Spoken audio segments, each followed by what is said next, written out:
Hello, everyone. I'm Leanne Jackson, Senior Law Editor at Forbes, and I am joined today by Heidi Vaccaramo. She is a partner at Fox Rothschild in Los Angeles, where she is a transactional lawyer specializing in music. And Heidi, thanks so much for joining me today. Thank you so much for having me.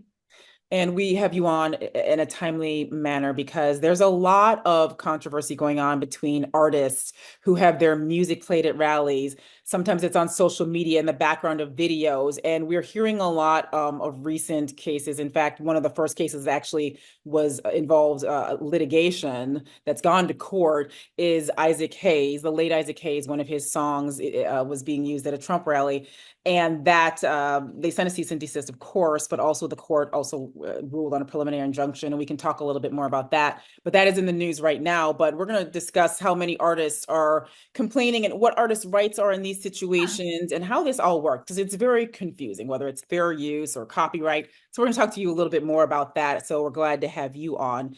So let's just start with Isaac Hayes, who a federal judge in Atlanta ruled that the Trump campaign must stop using his 1966 hit, Yeah. Hold On, I'm Coming. Now, he co-wrote that song, but it was performed even at the rally by someone else. They wrote it for, I think it was Sam Moore, and Mhm. he performed at the rally. So there's a question of he's performing it, wanted to perform it.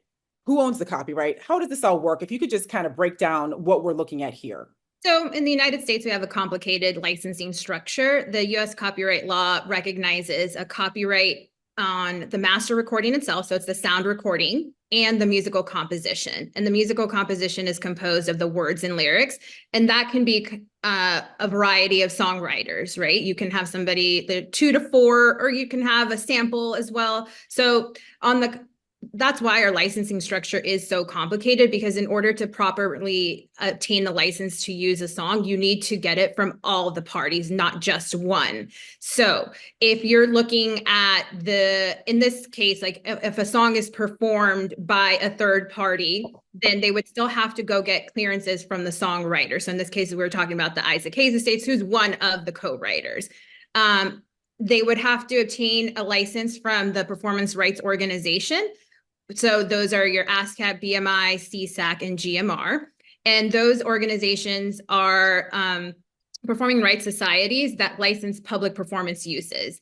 They normally license locations like your bars, your grocery stores, convention centers, but neither of those licenses include the right for political campaigns or rallies. So any politician who's interested in using any music would have to go obtain a separate license for their respective campaign, which would last for the life of their campaign up until they're in office, but not past that.